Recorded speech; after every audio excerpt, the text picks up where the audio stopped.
दोस्तों बहुत से ऐसे छात्र होते हैं जो बीएएमएस या एमडी इन कोर्सेज में एडमिशन तो ले लेते हैं, लेकिन बहुत सी ऐसी विपरीत परिस्थितियां होती हैं जिसकी वजह से वो अपने प्रोफेशनल एग्जाम्स पास नहीं हो पाते। और जितने जो मैक्सिमम जो अटेम्प्ट एनसीआईएसएम ने दिए हैं उसके बावजूद भी वो पास नहीं हो पाते, और ऐसे में जो संबंधित विश्वविद्यालय है या एनसीआईएसएम है उनको और अतिरिक्त मौके देने से मना कर देता है। तो ऐसी परिस्थिति में जब आपका विश्वविद्यालय, आपका संस्थान या एनसीआईएसएम आपको और अतिरिक्त मौके देने से मना कर दे, तो आपको क्या करना चाहिए? आज का वीडियो इसी विषय पे आधारित है। यह मामला है कर्नाटक राज्य का, जहाँ पे कुछ छात्र जिन्होंने एडमिशन लिया था 18-19 बैच में, मूल रूप से ये जो एडमिशन इन्होंने लिया था वो एमडी काय चिकित्सा में लिया था। और एडमिशन के बाद जैसा कि सबको पता है कि कोविड वाली महामारी आई थी, और उसकी वजह से इन कुछ छात्रों ने जो फर्स्ट ईयर के एग्जाम्स वो पास नहीं कर पाए, जितने जो मैक्सिमम अटेम्प्ट होते हैं। यानी कि एमडी में देखा जाए तो जैसा कि इस पूरे प्रक्रिया में बताया गया है कि 6 मौके दिए जाते हैं एमडी एमएस के स्टूडेंट को पास होने के लिए। पूरे अटेम्प्ट करने के बाद भी वो पास नहीं हो पाए, तो ऐसे में उन्होंने कुछ और अतिरिक्त मौके की मांग की, जिसे कि विश्वविद्यालय और एनसीआईएसएम ने मना कर दिया। इसके बाद उन लोगों ने, जो भी 2-3 छात्र थे इसमें, वो कर्नाटक हाई कोर्ट में उन्होंने न्याय की उम्मीद में अपील दायर की। और इसके बाद क्या डिसीजन आया वो पूरा आपको वीडियो में देखने को मिलेगा। उन छात्रों को और ज़्यादा मौके मिले या नहीं मिले, क्या हुआ उनके भविष्य का, 6 जो पूरे मौके दिए गए थे उतने मौके के बाद उनको क्या और अतिरिक्त मौके दिए गए या नहीं दिए गए। तो चलिए इस वीडियो में बिना किसी देरी के पूरा जजमेंट आपको बताते हैं। तो ये है वो जजमेंट, जिसका कि डिटेल आपको यहाँ से मिल जाएगा। In the high court of Karnataka at Bengaluru dated this the second day of April 2025, यानी कि बिल्कुल लेटेस्ट डिसीजन है ये। 2 अप्रैल 2025 को इसका इसका डिसीजन आया हुआ है। मैंने यहाँ पे जो नाम है हमने हाइड कर दिया है। जो इसमें रिस्पोंडेंट थे Rajiv Gandhi university of health sciences और national commission for Indian system of medicine है। और ये दूसरे जो पिटिशनर थे, दोनों का नाम हमने हिडन मोड में रखा है। और रिस्पोंडेंट में दोनों में सेम है, इसमें भी राजीव गांधी यूनिवर्सिटी है और इसमें भी एनसीआईएसएम है। पूरा मामला क्या था हमने अपने ब्रीफ में हमने बता दिया है। यहाँ पे the petitioner was admitted to the post graduate Ayurveda MD Kaya Chikitsa course for the academic year 2017-18 and has completed the course of study of 3 years in year 2020। इस पूरे प्रकरण में लगभग 3 रिस्पोंडेंट थे इसमें। कुछ का एडमिशन 17-18 बैच में हुआ था और कुछ का एडमिशन 18-19 बैच में हुआ था। मेनली ये एमडी के स्टूडेंट थे।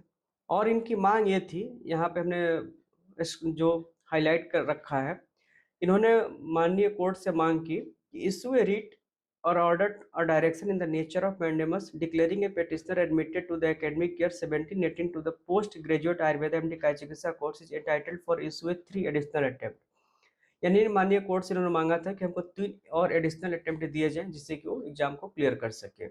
और इसका आधार ये था कि जब कोविड का काल चल रहा था उस समय एनसीआईएसएम की तरफ से एक लेटर इशू हुआ था, जिसमें कि उन्होंने कहा था कि जितने भी स्टूडेंट्स हैं जिनको कि कोविड की वजह से समस्या हुई, पास नहीं हो पाए, उनको 3 एडिशनल जो है मौके दिए जाएंगे।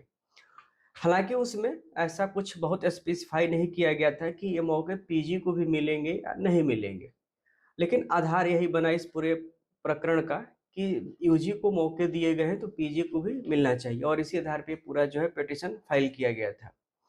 बाद में जैसा कि यहाँ पे देखिए लिखा है कि said MSC 2016 applies only to under graduate and not to post graduate. जैसा कि जिस एमएससी के तहत इन्होंने लिखा था उसमें केवल वो यूजी के लिए एप्लीकेबल है, पीजी के लिए नहीं है। इसके बाद इन्होंने कहा कि there is no notification issued under that particular regulation of the year 2016 which would be applicable to a post graduate student and as such. NCISM का कहना था कि हमने जो नोटिफिकेशन जारी किया था वो सिर्फ यूजी के लिए किया था, पीजी के लिए नहीं किया था। He further submission is that the notification dated 15th December 2021 was issued when COVID-19 pandemic was raging and taking into account, तो जैसा कि ऑलरेडी डिस्कस कर लिया है कि कोविड की वजह से ही ऐसा आया था। अब यहाँ पे जो माननीय कोर्ट के सामने जो मुख्य मुद्दा था, the short question that would arise for consideration in the present matter, whether the petitioner would be entitled for 3 additional attempts in his postgraduate Ayurveda MD Kai Chikitsa course in terms of the notification dated 15 December 2021 and the written submission filed by the respondent number 2 in the writ petition, that is that। तो जो main मुद्दा था कि जो notification जारी किया गया था वो अप्लीकेबल है या नहीं है। नोटिफिकेशन जो था 15 दिसंबर का, उसमें लिखा गया था कि issued as regards the mercy attempts under clause 6 1C 2C 3C and 4D of MSc, which applies only to undergraduate student, not to postgraduate student। जैसे कि उन्होंने कहा मर्सी बेस पे वो नोटिफिकेशन जारी किया गया था। Petitioner has exhausted all his attempts and the benefits of the notification of 15 December 2022 can be claimed in the year 2024 after the petitioner has failed in his permissible attempts। तो जैसे कि उन्होंने कहा कि जितने अटेम्प्ट्स थे इन्होंने एग्जॉस्ट कर दिया, इसलिए अब आगे मौका देना संभव नहीं है। जो लेटर एनसीआईएसएम की तरफ से आया था, यहाँ पे पूरा डिटेल हमने लगाया है और इस जजमेंट में भी है। ये लेटर आप पूरा देख सकते हैं यहाँ पे जितना हाईलाइट किया गया है, और आप लोग इसको पॉज करके पढ़ भी सकते हैं इस पूरे लेटर को।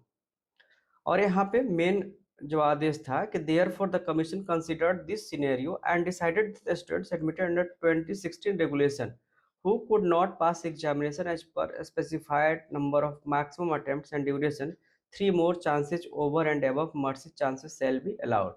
तो जैसे कि इन्होंने नोटिफिकेशन में लिखा था कि मर्सी बेसिस पे जो पास नहीं हो सके उनको 3 हम एडिशनल देंगे। और पूरी प्रक्रिया में जो मेन जो कंक्लूसिव जो रिमार्क था यहाँ पे आप देखिए, insofar as the contention of Mrs. Mansi Kumar that the said notification applies only to undergraduate students and not to postgraduate students as observed above, I am unable to accept the said submission since the COVID-19 pandemic did not distinguish between UG students and PG students and nor can respondent number 2 do so on that basis। तो जैसा कि इसमें कहा गया था कि जो कोविड-19 pandemic था वो डिस्टिंग्विश नहीं किया था, या इस भेद पे उसके आधार पर हम ये नहीं कह सकते कि कोविड-19 से सिर्फ यूजी के स्टूडेंट्स प्रभावित हुए थे, पीजी के नहीं हुए थे। The maximum number of attempts being enhanced by 3 more chances by the notification dated 15 December in my consideration opinion would equally apply to both UG and PG students. और उन्होंने फर्दर ये कहा कि जो नोटिफिकेशन आपने दिया था वो इक्वली जो है दोनों पे लागू होना चाहिए, यूजी स्टूडेंट्स पे भी और पीजी स्टूडेंट्स पे भी। और इस आधार पे जो फाइनली जो जजमेंट आया, the concerned respondents are hereby directed to permit the petitioner in both petitions to avail 3 additional attempts to clear PG Ayurveda examination including the supplementary attempts. तो इस आधार पर माननीय जो हाई कोर्ट का जो निर्णय था वो ऊपर के जितने भी जो पेपर्स दिए गए थे पिटिशनर के द्वारा और रिस्पोंडेंट के द्वारा, उस पर कंक्लूजन इन्होंने यही निकाला कि जो पिटिशनर्स थे उनको और मौके दिए जाए, और जितने भी अतिरिक्त जो 3 मौके का जो नोटिफिकेशन था कि 3 मोर चांसेस, तो वो इनको दिए जाए। और इसका कारण कहीं ना कहीं यही माना गया कि जो कोविड था उसकी वजह से यूजी और पीजी इक्वली अफेक्टेड हुए थे, इसलिए अगर आपने नोटिफिकेशन के माध्यम से उनको मौका दिया तो इनको भी मौका मिलना चाहिए। और इसी के साथ जो है जजमेंट दिया गया कि आप इनको जो है और 3 मौके दिए।